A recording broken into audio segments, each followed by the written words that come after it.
Good morning, good afternoon, good evening, wherever it is that you are connecting today. We are most fortunate to have a distinctive panel that is joining us for a conversation on student mental health.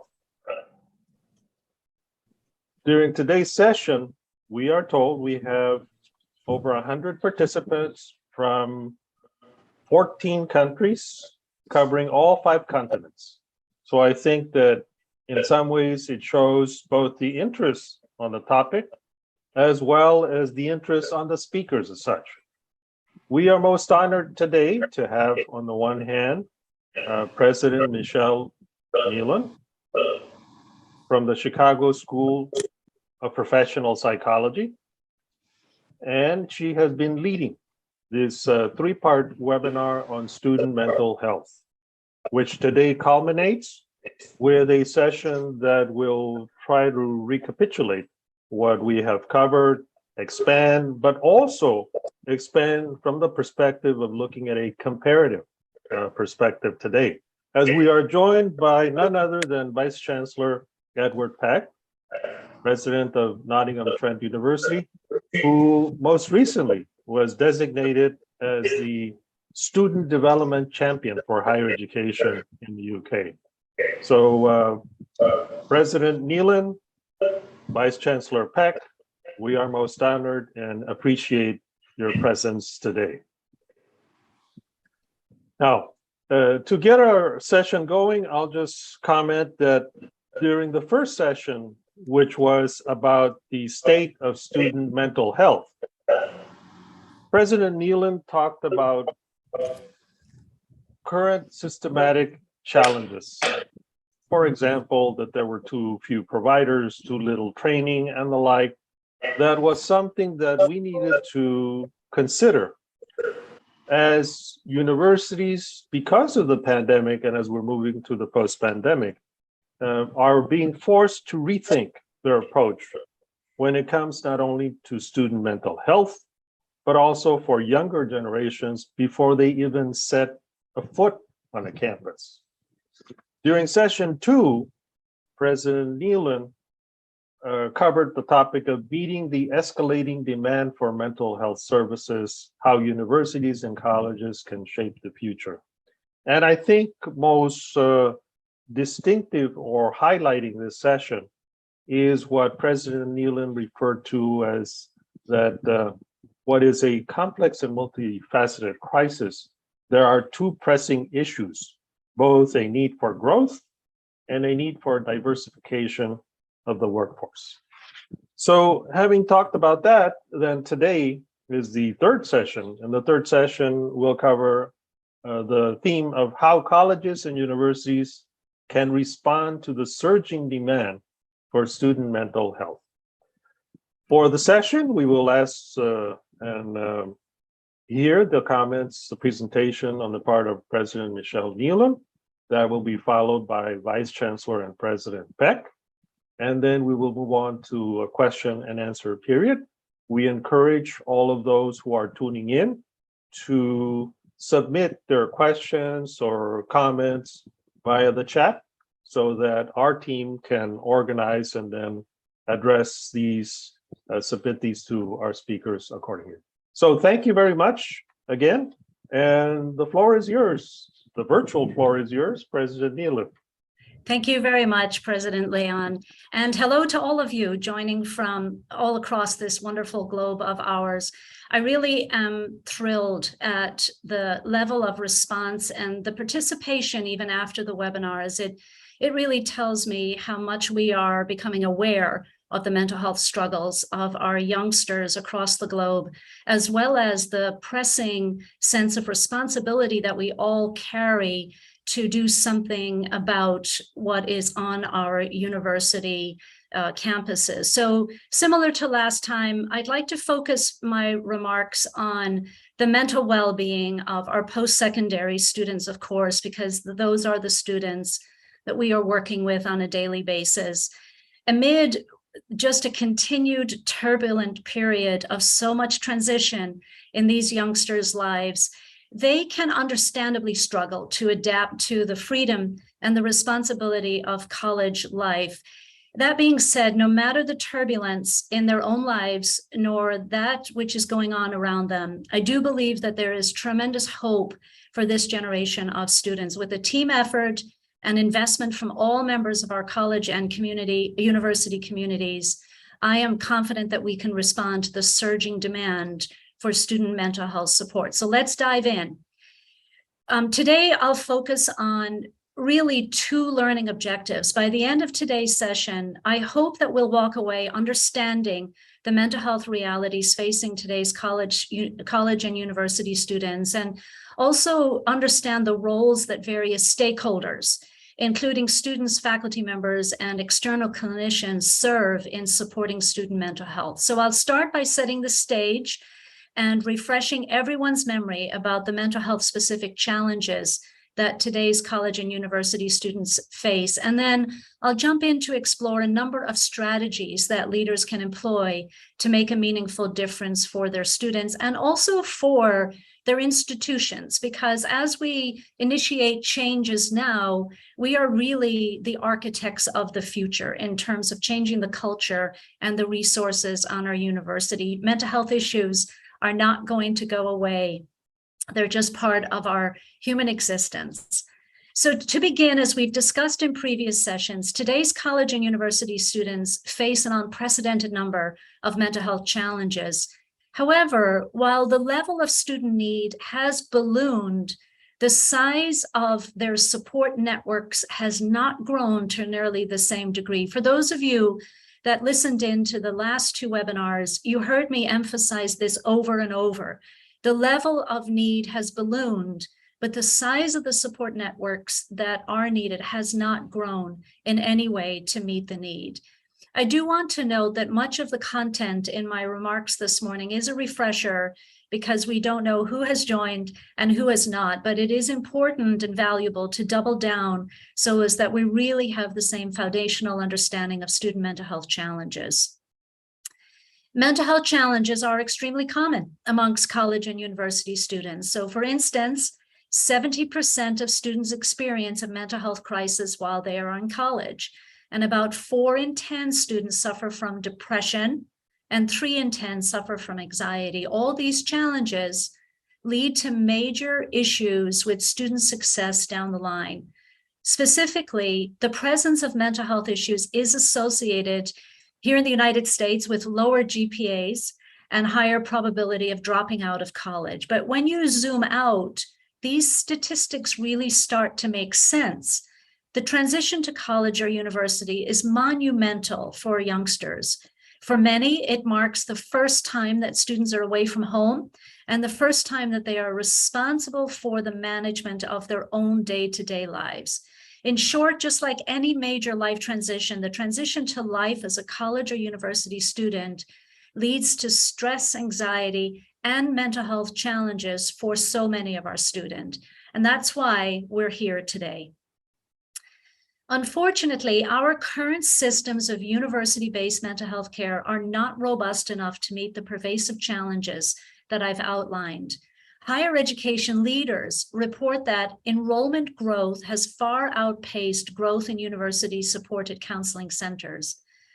This has led to the reality at so many colleges and universities where that care is just not available when and where students need it. In total, we've created an environment where students cannot trust that their university-provided mental health support services will truly be there to support all of their needs, and thus they may choose to avoid seeking mental health support altogether.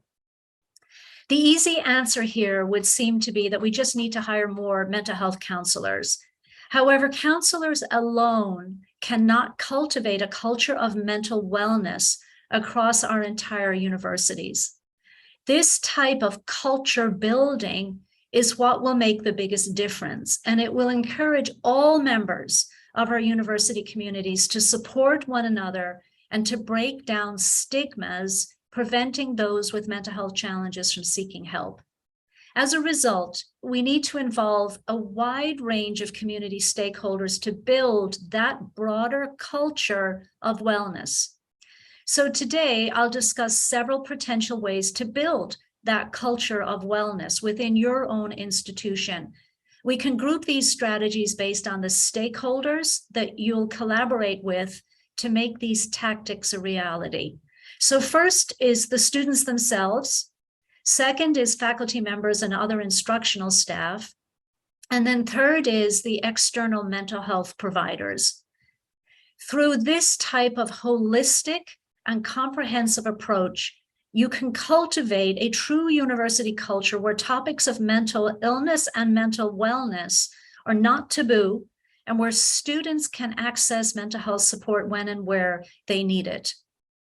The first cluster of strategies that I'll explore are those regarding peer-based support. Those of you that joined us last time heard me talk quite a lot about these peer-based support structures.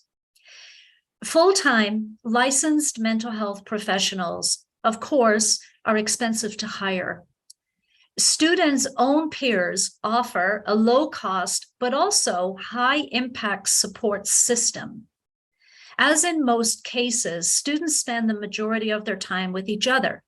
And so with the right training and programming in place, they can be the first ones to notice and respond to their peers' mental health needs. So to start, for peers to support each other's mental health, they need holistic training. The training sessions should help students understand the warning signs of mental illness and the ways that they can support both their own mental health and the mental health of their peers when these warning signs materialize. These training sessions should also be interactive, allowing students to complete role-playing exercises that can help them understand how to have challenging conversations with their peers. In addition, while many colleges and universities already offer this type of programming, they may only offer it during their first year student orientation. While this is certainly a helpful time to jumpstart the conversations, it's not enough to only facilitate these important conversations during orientation. Mental wellness programming has to continue at regular intervals throughout a student's time at your institution. Just like the learning process for any other discipline or skill set, lessons need to be regularly reinforced to have the greatest impact. Once students understand key concepts in student mental health, they can keep their eyes out for warning signs of mental distress amongst their peers. In this way, peers can form a valuable first line of defense against mental stress. In no way am I suggesting that they are the full defense against mental distress, but rather a valuable first line of defense against mental stress. So once we've educated our students on the basics of mental wellness, we can also set up programs where students help their peers who may need more tailored support. Peer counseling programs provide students with access to a network of their peers who facilitate informal conversations about mental wellness, common university stressors, and ways to address these stressors. These peer counseling programs supplement the work of counseling centers by providing an approachable and accessible avenue to care for students most in need. Students may feel more comfortable initially speaking to trusted peers who innately understand the realities of university life, as opposed to full-time clinicians who oftentimes have become too removed from student life to understand their most pressing concerns. When designing your own peer counseling program, consider approaching students in mental health-focused academic programs to serve as the counselors. Provide these students with introductory training so that they understand the dividing line between what they are equipped to support and when they need to direct students towards licensed clinicians for further help. Also ensure that the peer counselors understand the importance of preserving student privacy. Students will not trust peer counselor programs if they have a reason to believe that the peer counselors are gossiping about their mental health challenges. Furthermore, be sure to broadly publicize the availability of peer counselors and be sure to make the process to connect with a counselor extremely easy for your students.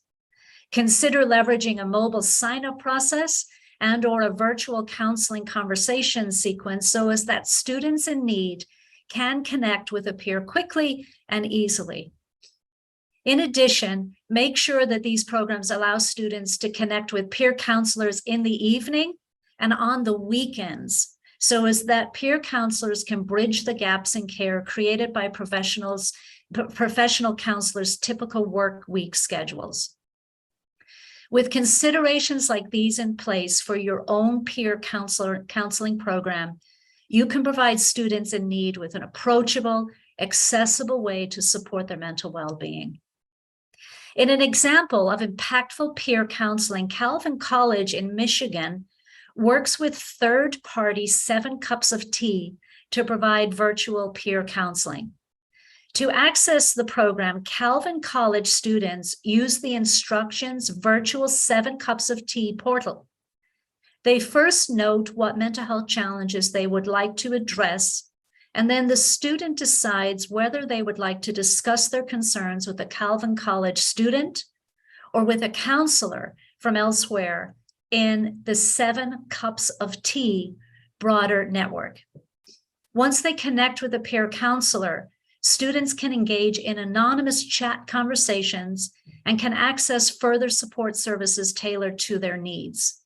Programs such as these offer such a unique way for students to help each other in a safe and secure manner. Students in need can get the necessary mental health support outside of normal counseling center hours, and universities can provide that supplementary support in a relatively low-cost way. Taking a step back, peer-based initiatives are so crucial to creating an overall culture of wellness.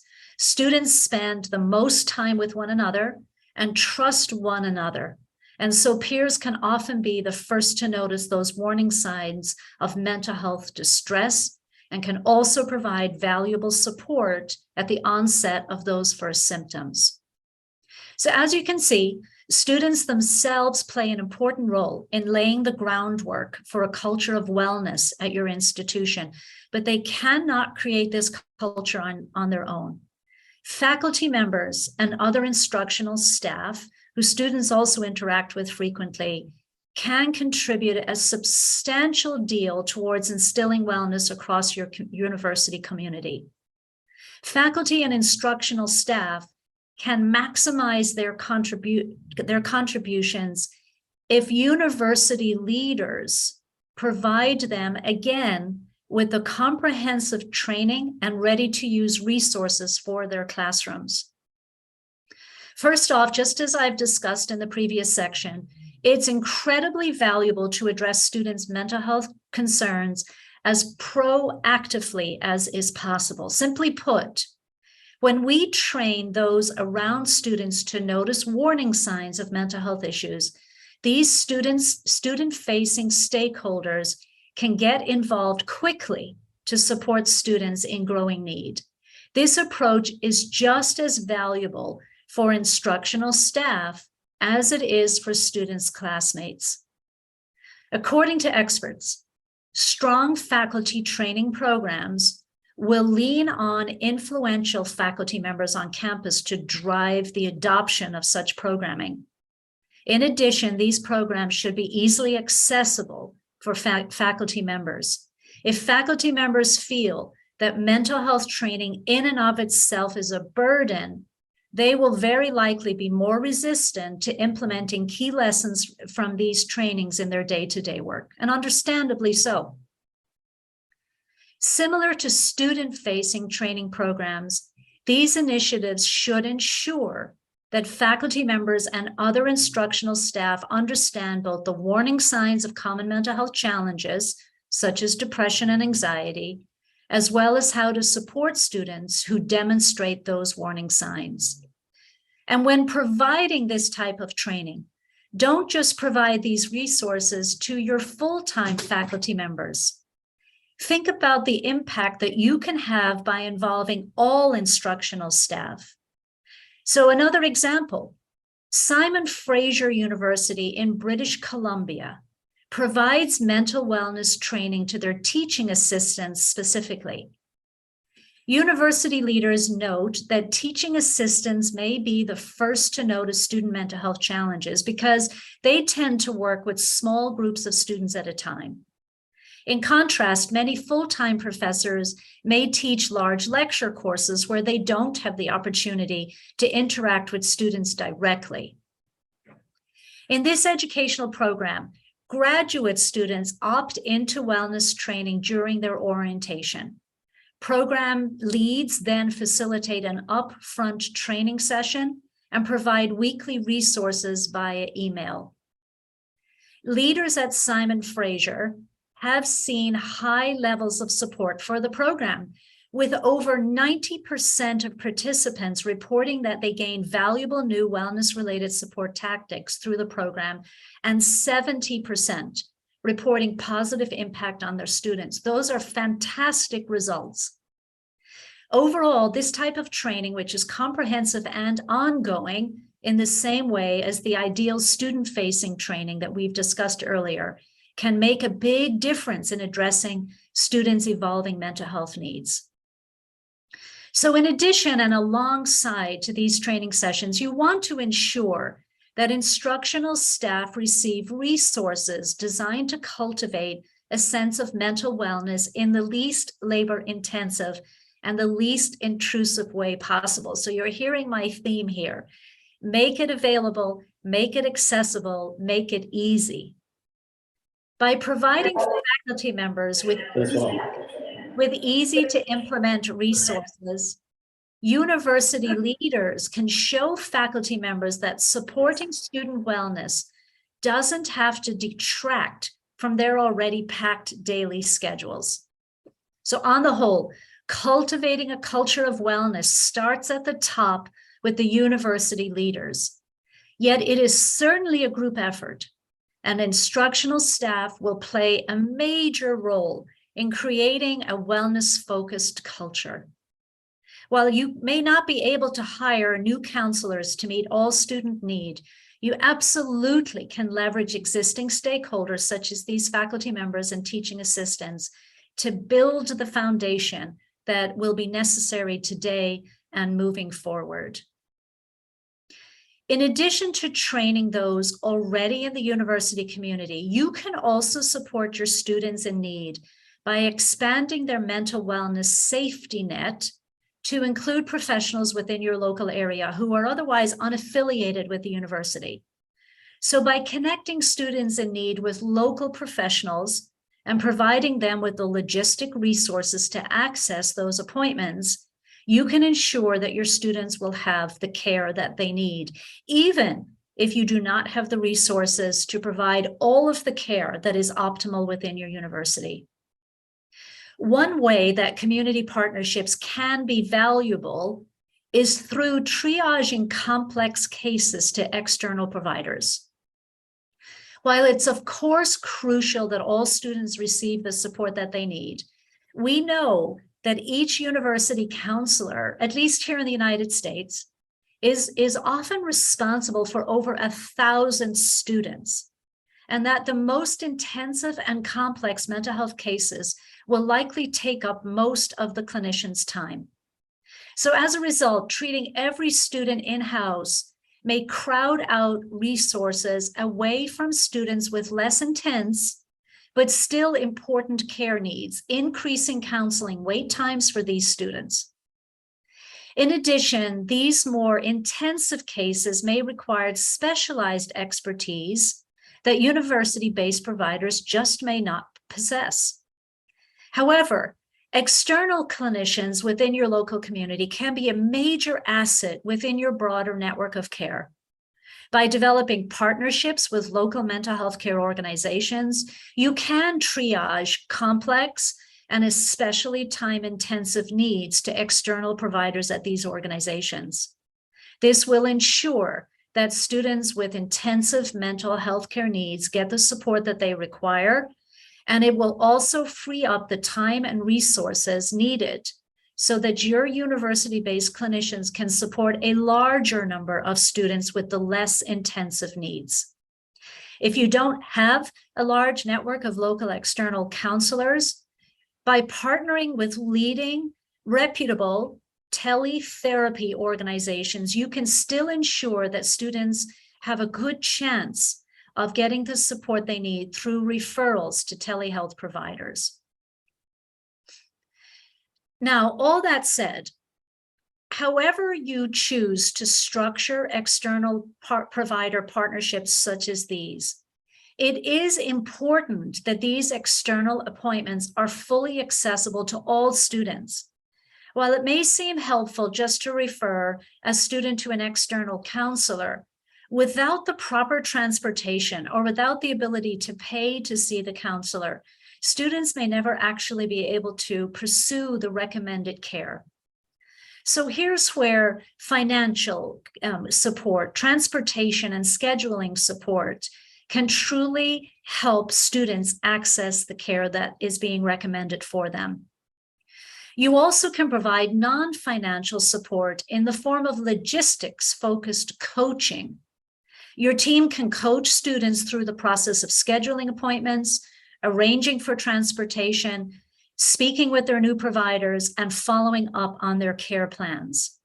In short, there are several specific tactics to keep in mind, but the key to remember is to not only make the initial connection between the student and the provider, but to ensure that students feel confident accessing these external resources. Sometimes we forget just how young in life and in experience our students are. In and of itself, navigating a mental health care system is a much needed life skill. So giving them the confidence about accessing and navigating these external resources is really key.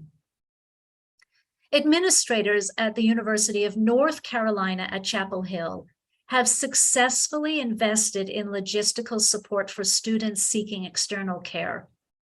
At this institution, when university-affiliated counselors refer students to external providers, students meet with a designated referral coordinator who helps the student navigate the logistics of external provider networks. It's fantastic. So these initial meetings cover logistical needs such as transportation, insurance, and scheduling. But coordinators are also open to discussing and supporting any logistical needs that students may have. After these initial meetings, referral coordinators will check back in with the students 1 to 2 weeks later to ensure that they have accessed their external providers successfully and to provide any additional logistical support that's needed. University officials have seen clear success with this program. Students who meet with the referral coordinators are 2.5 times more likely to actually access their external care than students who simply receive a referral to do so. So on the whole, while students and faculty members can make major contributions towards building a culture of wellness at your university, sometimes students need more intensive support through partnerships with external providers and through comprehensive support for students accessing these external providers. Again, you are ensuring that your culture of wellness does not end at the border of your campus. So just a couple of more remarks here, and then I'll turn it back to President Leon. So we've had a chance to talk through the diverse array of ways that we can respond to a surging demand of mental health support. So let's take a moment just to recap here before I turn it back. As a reminder, to build a culture of wellness, and that's what as the university leaders you are striving to do. Just as you build a culture of diversity or a culture of learning or a culture of assessment, this new time in our lives requires us to build a culture of wellness for all. To be successful, we need the support not only of on-staff providers, where we've traditionally put our time, energy, attention, resources, but also investment amongst the students themselves, faculty members and other instructional staff, and then external mental health providers. As in any context, wellness for university students is a team effort. We need all stakeholders in our communities to buy into cultivating a culture of holistic wellness for wellness-focused initiatives to have the greatest short, medium, and long-term impact and change that is truly needed. So thank you for taking the time to learn together today. And with that, I shall turn it back to you, President Leon. Thank you very much, President Nealon.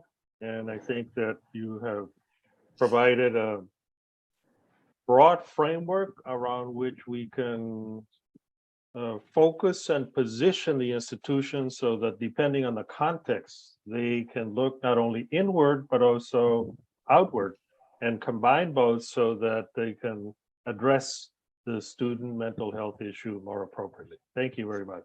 Thank you. So we will now move on and ask Vice Chancellor and President Edward Peck from Nottingham Trent University. Thank you very much for joining us at what has undoubtedly been a long day for you already, Vice Chancellor Peck. So thank you, and the floor is yours. We are most honored to have you today.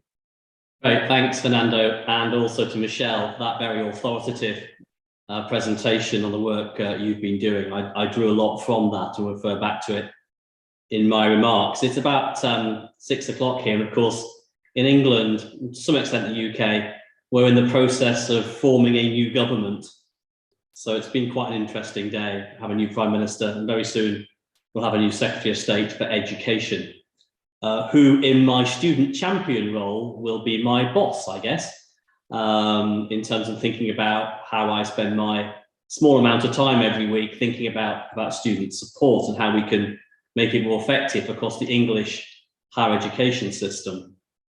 I started the role in June, and the first thing I did was write out to all the universities, students' unions, colleges, sector agencies, parents who I knew about them, and asked them what they thought the priorities were for student support. It wasn't specifically about mental health, but actually most of the responses I got had something to do with mental health. And indeed, there were 4 areas which were particularly highlighted in those responses. And I'll just say what they are now and then come back to them later, one of which I don't think Michele has referred to, though she has touched upon the other 3. The one she hasn't referred to is what we call in the UK student analytics.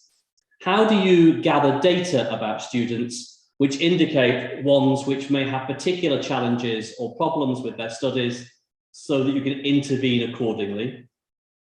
They also raised 3 other topics I think Michele has referred to. One is what we call at the moment resilience. So I think it would very much map over to Michele's mental wellness, and I might call it that actually for the rest of my short remarks.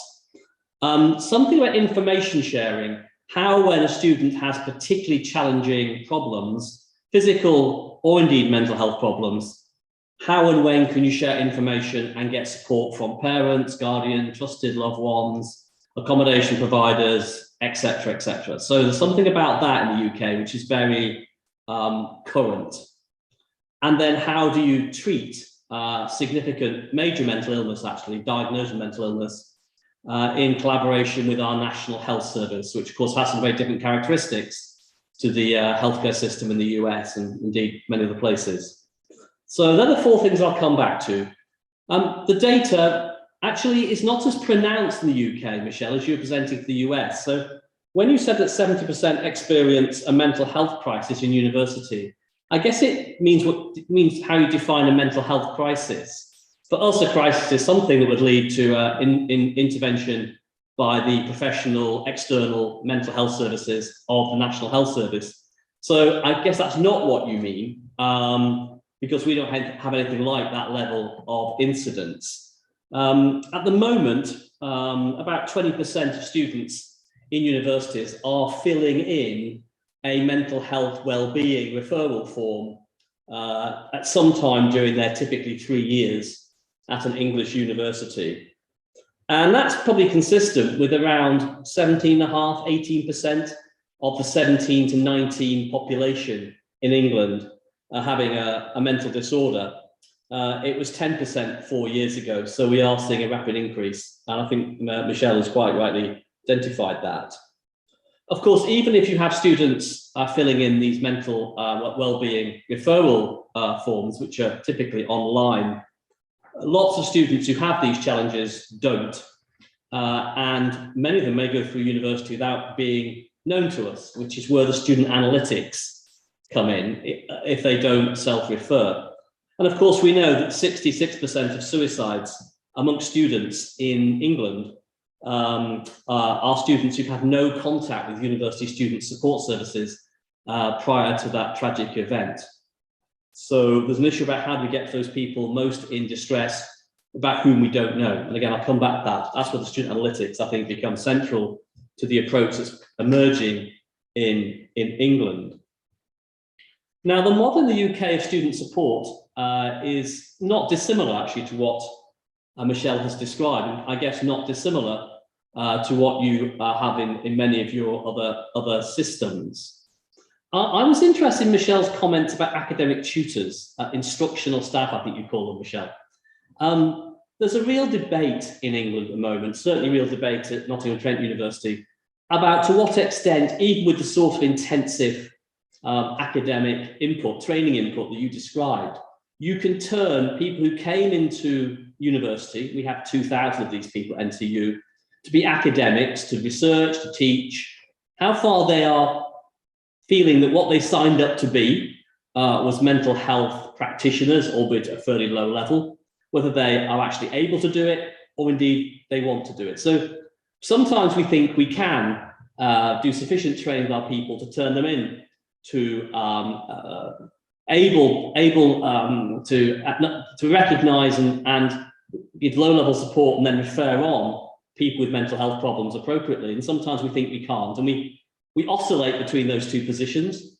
And in one or two of our schools, we've put in alternatives in to start to offer different sorts of support. And I guess they would look a bit like your teaching assistants, Michele. We call them personal coaches, maybe call them professional mentors. There's a variety of names. And one or two of my schools at NTU have put in place a parallel workforce who are the people, as soon as the tutor picks up the maybe an issue around mental health, they will refer immediately that person across to a coach or a mentor who are professionally employed to pick up that role. Of course, that's quite an expensive way of doing it when you've got 40,000 students. And there's an issue about scalability for me of that particular parallel approach, particularly in a system at the moment, which is comparatively well funded in comparison to many international systems, but where fees have been frozen for the last 5 or 6 years and are worth probably only 2/3 of what they were when they were first introduced because of inflation. So I think there's something about how realistic it is, Michele, to train all of your academic personnel to become that proficient, actually, to be reliably the first line of intervention, and how far you can have a parallel workforce of teaching assistants, personal coaches, professional mentors, whatever you call them, that offer a degree of parallel support. And I think that's a generally open question that we in the English system are still struggling with. So what do? Well, you do what actually Michele described around peer support. I don't think we've got a counselling model in quite the way you described for peer support.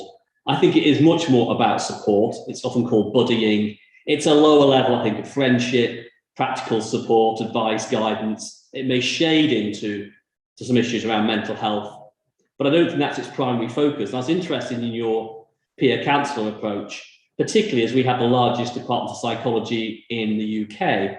And at the moment, we don't make any ostensible use, overt use of psychology students in the way you described, although I imagine some of the people who volunteer to be peer support students to other students will be psychology students. And then we've just developed something called Alumni Fellows, which are where our ex-students come back and offer practical support, some of which, of course, again, will start to shade into mental health support to our students. But again, given 40,000 students, I think a lot of Alumni Fellows to offer that kind of comprehensive support. So I think most universities in England have a sort of mixed model approach between those 3 or 4 tactics of that first line support. particularly in academic schools. And then after that, of course, you get to student support services, which are a specialist function of UK universities, and they offer online support. So the vast majority of our support students offer online, often done remotely. Of course, it's done without necessarily any particular human interaction. It's often done through training or teaching or development programs. Silver Cloud, for instance, is an example of a very, very well-known system in the UK. We have counselling support for those students who have more challenging needs once they've been assessed. Certainly at NTU, you get to see a counsellor within 10 days of being referred. I don't have the same sort of provider-student ratio data you have, Michele, but I'm going to get it both for my university and for the broader sector, because that would be really helpful to see. I don't think the figures actually look very different at Nottingham Trent, the ones that you put up, the 1 to 3,000, but again, I need to check that through, make sure that's right. And the really difficult thing we struggle with in England is the crisis support. So when people actually get beyond what we can do, beyond what I think is our role and responsibility actually, at what point and how smoothly can we pass those people on to the National Health Services, specialist mental health services? And there are two additional challenges we face, which may be particularly English. The first, of course, is most of our students don't study in the locality in which they grew up. So you have potentially vulnerable people, often maybe already with mental health problems, at 17 or 18, moving across the country, often hundreds of miles away from their family and their domestic support networks, their friends, and also any professional mental health support they've had from the NHS, to a completely new place. And that's an unusual model, I know, internationally, but it's very much the standard model in the UK. And the other issue we have, of course, in the UK is there's a very clear distinction between child and adolescent mental health services and adult mental health services, and the cut-off point to move from one to the other is typically, it's flexible, but it's typically 18. So you could have two discontinuities of care for people with serious mental health problems, which are known about in our student population before they even get to the university. And so at the moment, we've been looking particularly at partnerships between the NHS and higher education. And the best model I've seen is in one city, which has a specialist student mental health team within the local NHS who take the referrals, they triage them, assess them, they intervene, they offer counselling, other intensive therapies, they may well medicate the students, and if necessary, they'll case manage them into other services, inpatient care, whatever it might be. So I'm not saying any more about that. I want to go back to student analytics, which I think is the part Michele didn't touch on as much. And maybe it's just, this is something that particularly is prevalent in England at the moment. But most universities now have some way of collecting data on students around their attendance, how often they're going to the library, how often they're putting assignments in on time. We have something called notification of extenuating circumstances, i.e. people asking for an extension to their work. We gather that. We can look at when they email tutors and see what sort of hours they're keeping, and therefore when they're particularly focused on their academic work. So there's a whole wealth of stuff we can collect on our students.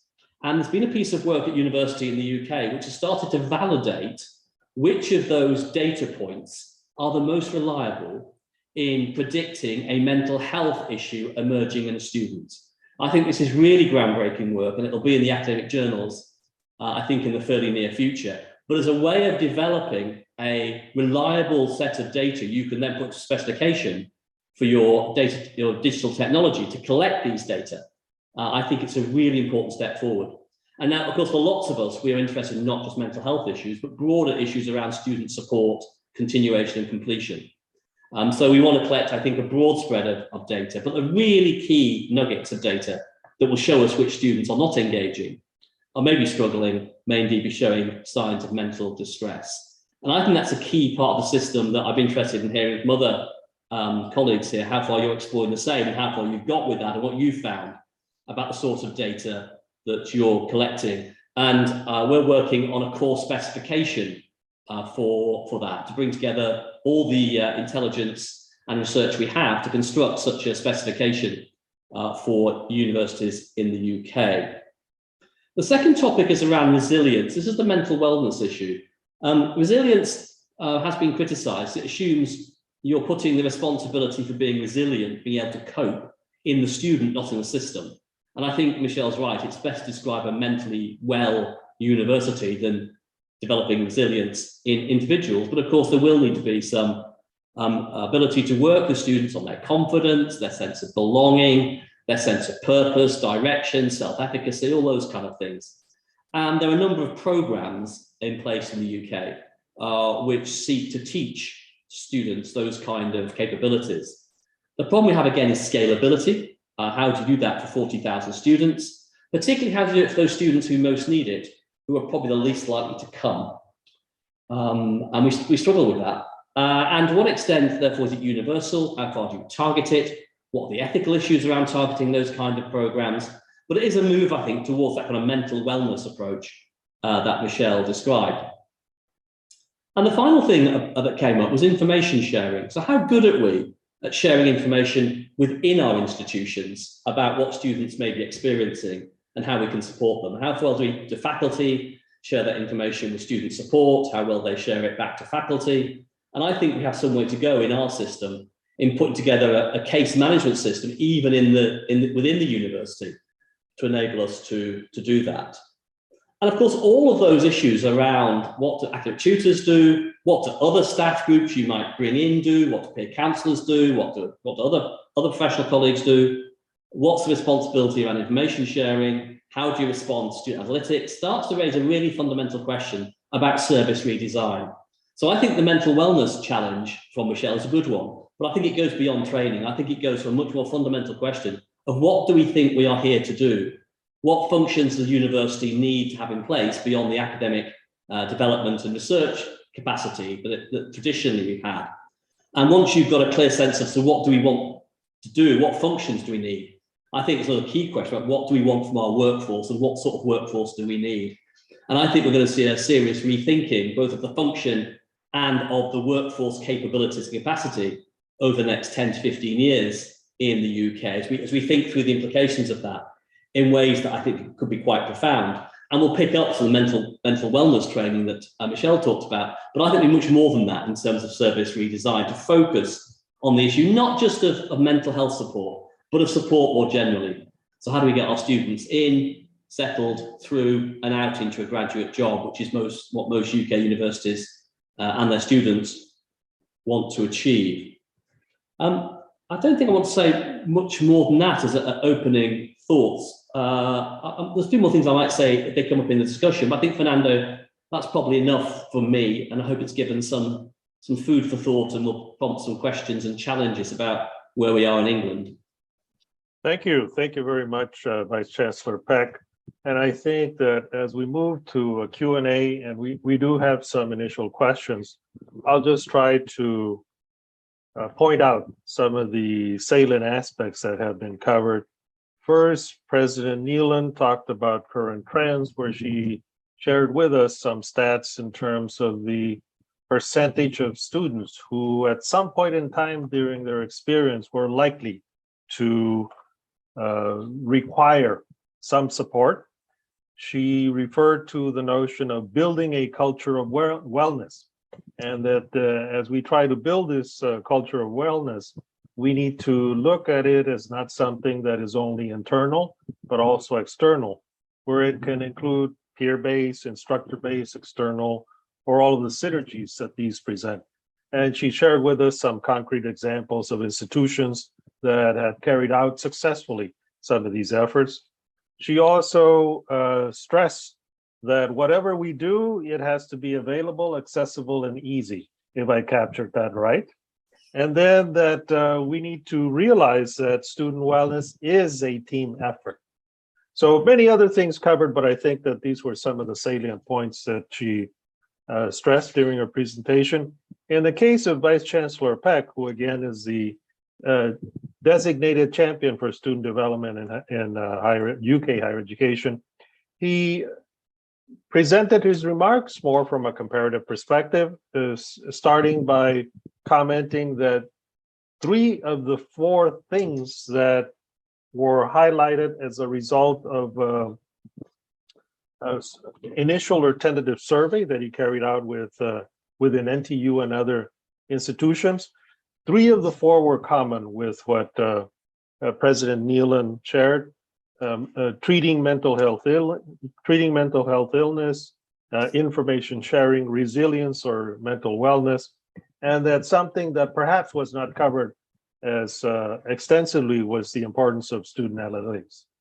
As Vice Chancellor Peck was comparing stats with of course, still to be determined was how we understand, the issue of a student requiring some kind of attention or intervention, whereas we heard a 70% in the case of the US, we heard about 20% in the case of the UK.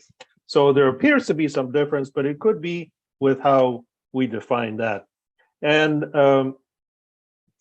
Vice Chancellor Peck also commented that many of the same measures are already in existence in the UK, but for an institution such as NTU or others, the issue is scalability. It has such a large student population that you have to find the right mix so that even with such a large scale, something can be done. As he stressed how the NHS teams up with colleges and how some support and solutions are provided. And he came back to the importance of student analytics and institutional data, helping chart out some potential indicators of the fact that students are headed in a direction in which they need some kind of mentoring, coaching, or intervention. So I hope that I have not misrepresented some of the key points here, but for the benefit of the audience, we have laid it out. And we'll move to a few questions. We have several questions already that I would like to address. I'll try to start with one for President Nealon and see if there's an additional reaction on the part of Vice Chancellor Peck, and then one that is addressed to Vice Chancellor Peck, and see if there's any comment on the part of President Nealon. So let's see, here we go. So one of the questions, as we talk, President Nealon, of student peer counselors, do you advocate for volunteer work or for paying the student peer counselors? And what is your opinion in terms of an effective student peer counselor service, including a triage or screening stage before the student in need reaches the peer? So it's a very specific question related to part of what you presented. President Nealon. Thank you. So I would say definitively, yes, I would encourage, if the university is able to provide an incentive for students, appropriate, qualified students to become peer mentors, peer supports. I say that because of the seriousness of the need that our college and university students are presenting with. So, in the United States, nearly 50% of lifetime mental health problems have set in by the time a child is 14 years of age. So by the time, just think about that in terms of the lifespan. 3-4 years later, we're seeing those youngsters at our colleges and universities. So the need is very serious. It was absolutely exacerbated by the pandemic, but it was always there. 1 in 5 adults, 1 in 8, 9 youngsters. Suicide, now the second leading cause of death in the United States for our young people. That is very, very serious. Over 12% of our college university students are saying that they have experienced suicidal ideation. So yes, incentivize peer support counselors as needed. It doesn't have to only be financial. At the Chicago School of Professional Psychology, for example, now we're a very niche university, training master's and doctoral students for professions in the mental health healthcare system. So they have to do practicums and internships and so on. So you can incentivize in any way, but there's no health without mental health. And I do hold for all of us university leaders that sense of social responsibility of pulling up this next generation and helping them be successful in the workforce. So in the workforce, in their lives, in society. So whatever that we can do. Now, I'm not sure I fully understand the second question, President Leon. Is it more asking about the fit or the qualifications of a prospective peer counselor? I think it refers more to any potential filtering before it goes to the peer. So it says, does President Nealon think that an effective student peer counselor service includes a triage or screening stage before the student in needs reaches the peer? So I think it's procedural. The question is more procedural. Before the peer actually engages in their role, whether there's any filtering or referral mechanism before it gets to the peer. Well, that's actually a great question. And it could, the answer to that could be, it depends, and perhaps both. So these training programs really are training peer support counselors to identify, understand, and then do something with the symptoms or the expressed symptoms or concerns that a student is bringing forward. So there absolutely could be a threshold put in here for a student who has become aware of the peer counseling program and is able to go directly to identified peer support counselors. Now, a peer support counselor could then be trained in that identification and understanding of mental health issues to understand, yes, this is something that I can initially engage with versus this is something I quickly need to refer. An example would be a student coming forward to say, I can't sleep, I'm not eating well, I'm not getting along with my peers, I miss my family, I don't feel I have anybody to talk to, I guess I'm feeling just really stressed and overwhelmed. That is a threshold where the peer support counselor could continue to engage in that conversation. That's very different than a student coming forward to saying, I believe that I want to end my life by suicide. I'm really beginning to think about suicide as an option for me right now. That is an immediate threshold of referral and subsequent assessment by someone more qualified than a peer counselor. I think you've got to bear in mind, Michele, though, that you're running as you say, a niche organization which has people who are interested in psychology, who are trained to be psychologists. We have of our 40,000 students, probably about 4,000 are psychologists. That's quite a lot, but it's by no means the same. And I'm just wondering how confident you are in the evidence about what works here, because one thing in the UK is that we try lots of stuff. And then we kind of think, well, that might work a bit, and then we can change it a bit, and then we go on to the next thing we think might work. But our discipline in evaluating some of these models, I think, is quite poor. So there's a piece of work currently being done by one of our so-called What Works centres to see what do we know about what works. And the problem is that there's so many schemes in universities that look like they're the same, but turn out to be crucially different despite having the same name. It's really hard to do any, I think, serious comparative studies.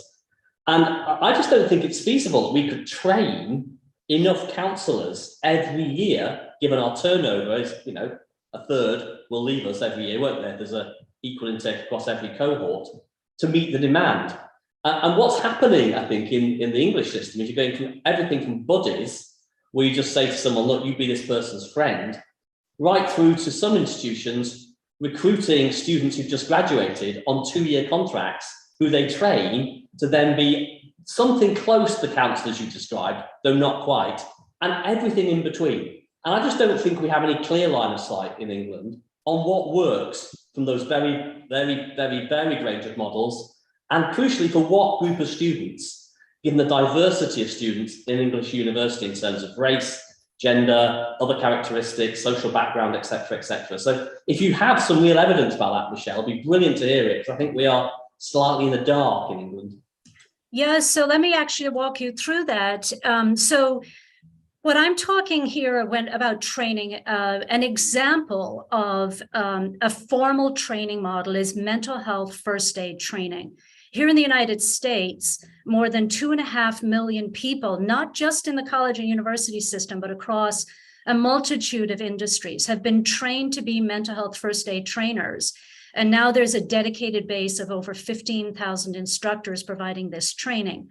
So just as back in the days where training in CPR was rolled out, this mental health first aid training is now being rolled out. It takes away the fear, the hesitation out of starting conversations about mental health and substance use.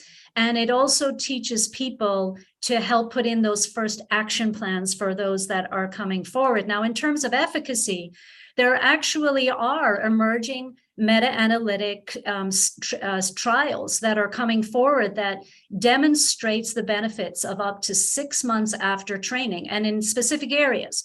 So improved mental health first aid knowledge, which is essential for ourselves and for others that are in our lives, not just our college and university students, but members of our family, members in our community. So that's one category, improved mental health first aid knowledge.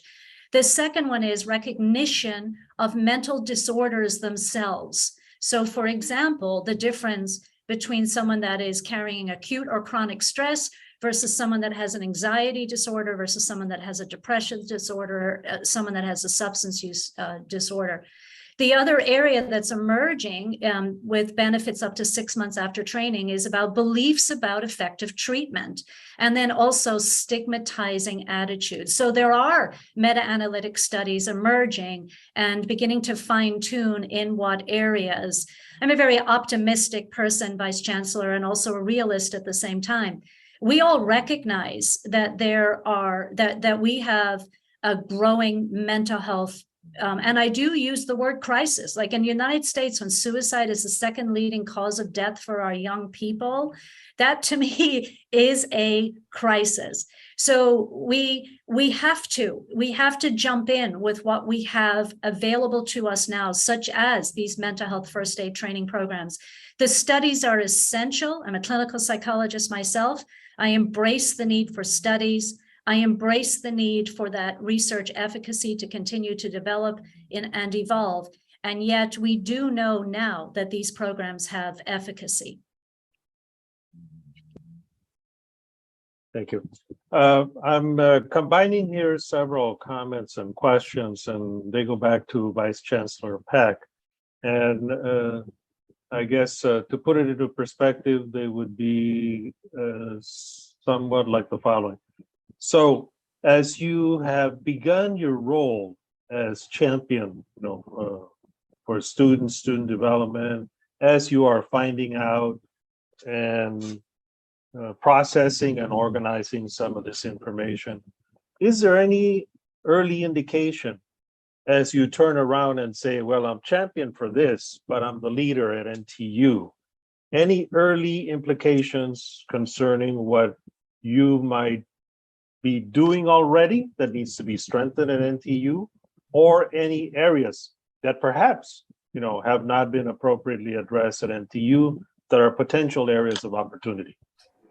Yeah, that's a really good question. Thank you for that. Yeah, so we do have quite good student analytics at NTU, but they don't particularly use these validated measures that connect data with indications of potential mental distress, mental health issues emerging. So we're going to develop our dashboard, which, although it's probably one of the better ones in the sector, I don't think is anything like as good as it needs to be. So that's a major piece of work, because we have thousands of data points on thousands of students. We need to make sure that we are catching the ones actually that make a real difference, and not just catching a lot of stuff that we can't do anything with. One of our challenges is, what do you do once you've got the data? Whose job is it to intervene, to analyse it, disseminate it, and then do something about it? Really big question. Goes back to my fundamental service redesign. What do we want from our workforce question? Give you an example of that. So we recognised some of our students last year, and I do agree with the President about the impact of COVID-19.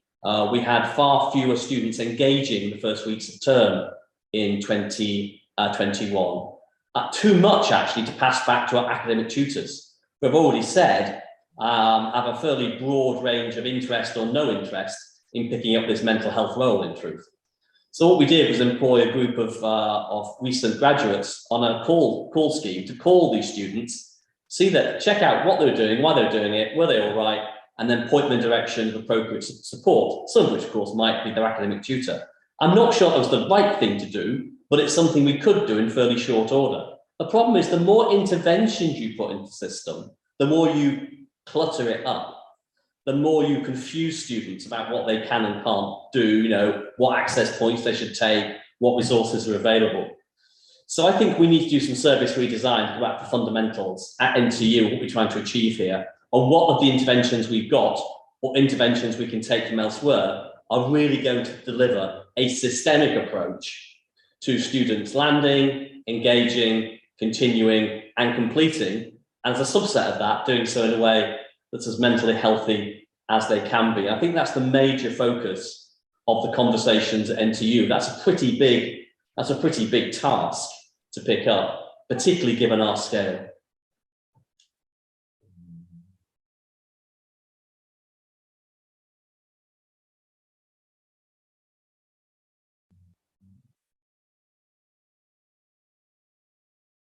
I think you're on mute, Fernando. We have a question or reflection on the part of a colleague from Africa who is inquiring whether and how the peer-based support system might be applicable for secondary schools. Reflecting in the case of Africa, they're saying, well, we have no internet. So how is it that a peer-based support system could be implemented in a setting where you have connectivity issues? Well, I am certainly not familiar with structures and systems in Africa, and I'm not sure if Edward is either. Again, there are high schools.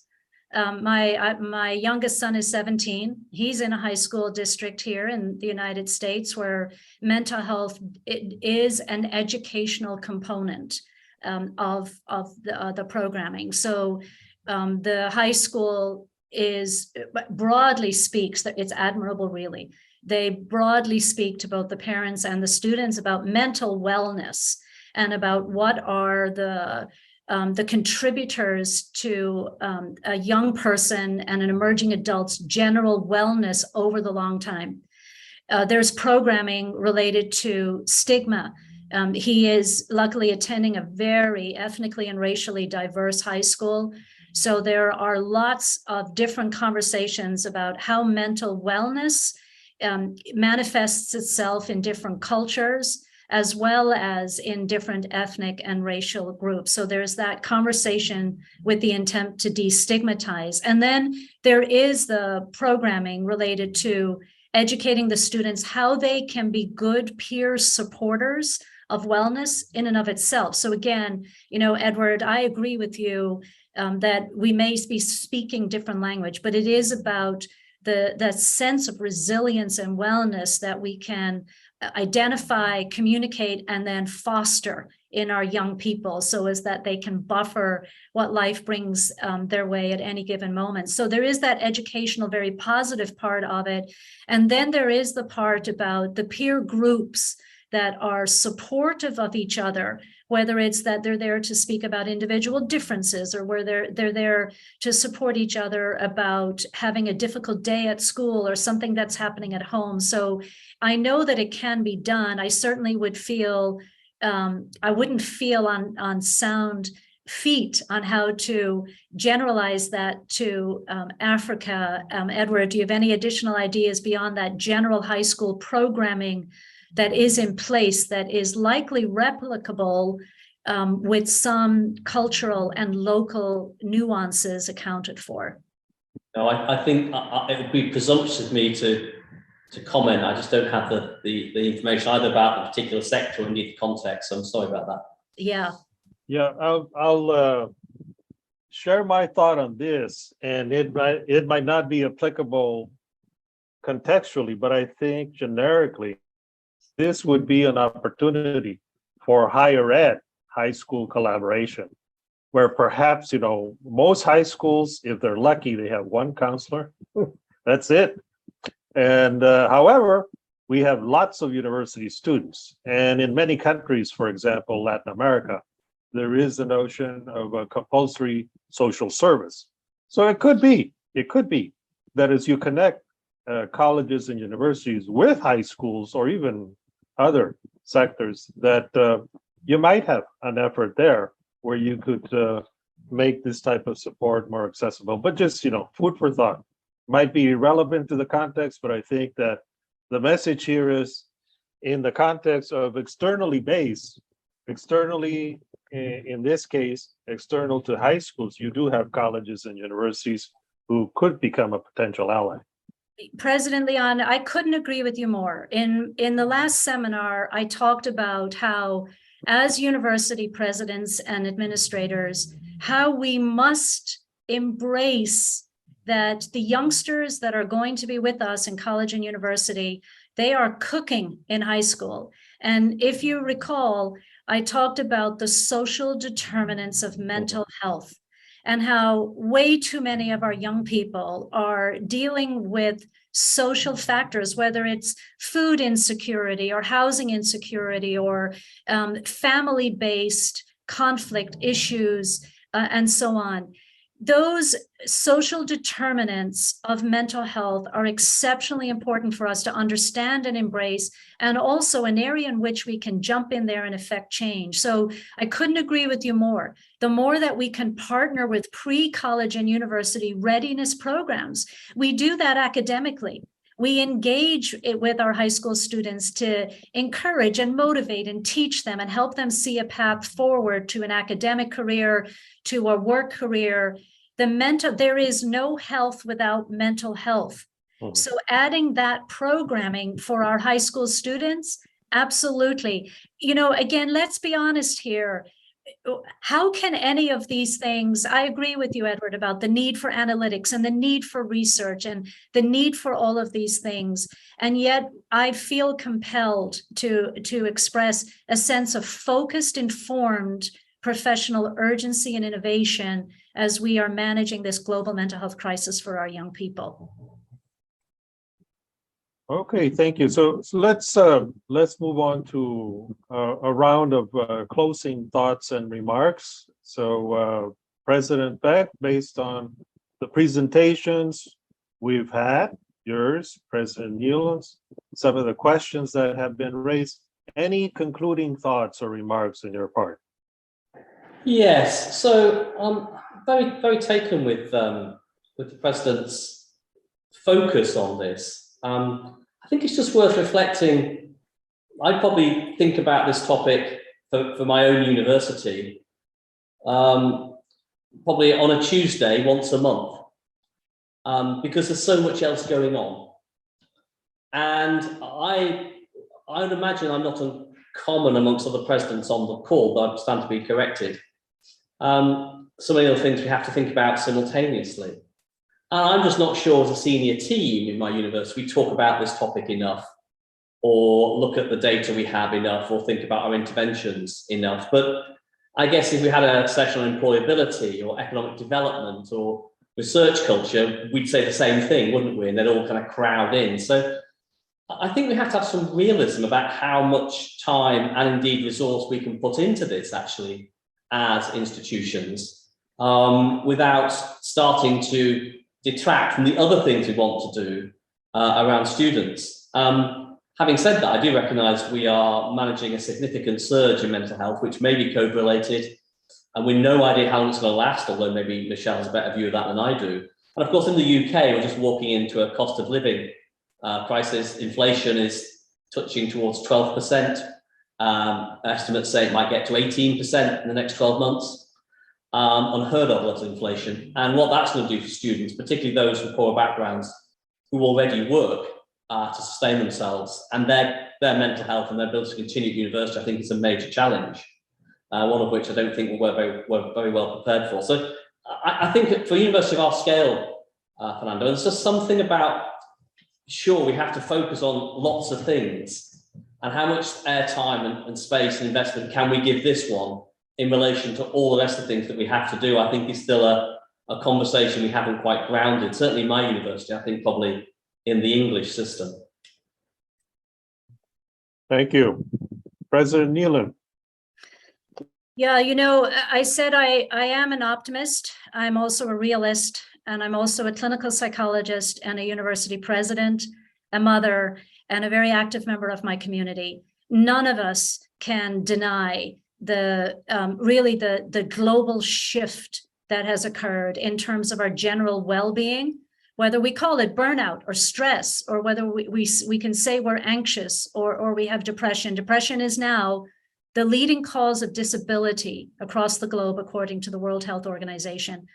There is a ripple effect across whatever area we are entrenched in. There is a ripple effect when we are not doing well. So I completely understand this is time intensive. It is resource intensive for the very people trying to put these necessary programs in place at the high school and at the college university levels.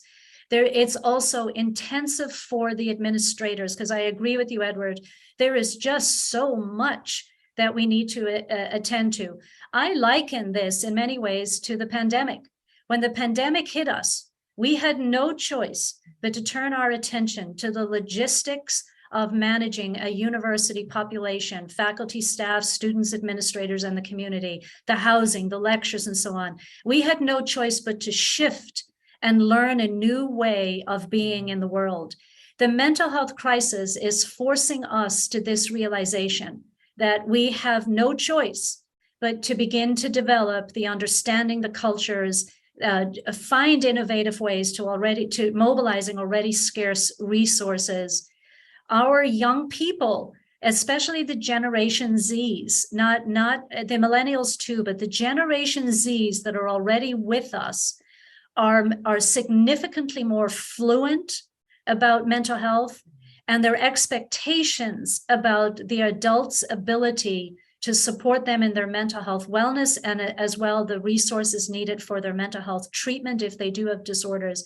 That is a part of our universities and will continue to be, and we've got to rise to the challenge. Thank you. As they say in the UK, hear, hear. Hear, hear. I hope I got it right, Edward. Indeed you did. Hear, hear. Okay. Hear, Yeah. hear.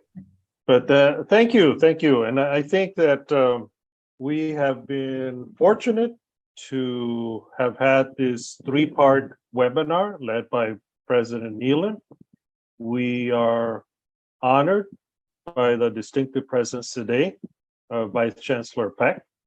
And we do hope that those participants today and the previous two sessions have found in what has been presented, at the very least, a confirmation of things they were doing, hopefully an enrichment, an expansion of things they were not cognizant of, but that we as leaders need to begin to address at whatever scale, at whatever moment, regarding something that the pandemic, I think, has forced upon us, but that highlights a reality that was there, that was being addressed to some extent, but that has exponentially grown and been highlighted, that we need to incorporate and put it into the appropriate dimension, as Vice Chancellor Peck said, regarding all the challenges and opportunities for the post-pandemic era.